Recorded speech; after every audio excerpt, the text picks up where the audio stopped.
10 కిలోల మట్టి, ఒక తట్టెడు ని తీసుకుని మెత్తటి పొడిగా చేసి, అందులో అర-లీటర్ ఆముదము కలిపి అలా ఉంచుకోండి.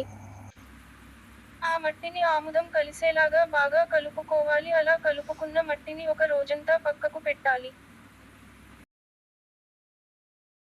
ఆ తరువాత అర-కిలో కుంకుడు కాయలు తీసుకుని 1 లీటరు నీటిలో వాటిని రాత్రంతా నానబెట్టండి. తెల్లారేసరికి అవి మెత్తగా అయి ఉంటాయి. వాటిని చేతితో మెత్తగా పిసకండి. అందులో నుండి విత్తనాలు ఏరివేసి ఆ కుంకుడు కాయల పేస్ట్ను ముందుగా ఆముదం కలిపిన మట్టిలో వేసి బాగా కలపండి. ఆ మట్టి అంతా నీటిలో కలిసి పోతుంది. ఆ తర్వాత ఆ నీటిని 200 లీటర్స్ డ్రమ్ములో పోసుకోవాలి. అలా పోసాక కొద్దిసేపు నీటిలో కలిసేలా తిప్పాలి. అలా తిప్పుతూ ఉంటే వాటిల్లో ఇలా నురగ వస్తుంది. ఇలా వచ్చాక ఒక 5 నిమిషాలు. ఆ తర్వాత కొద్దిసేపు వేచి ఉండండి. ఆ నీటిలోని మట్టి అంతా తేరుకుని నీటి అడుగుకు చేరుకుంటుంది. ఇప్పుడు ఆ తేరుకున్న నీటిని ఒక బట్టతో వడకట్టి స్ప్రేయర్లో వేసుకుని ఏ పంటపైన అయినా స్ప్రే చేయండి.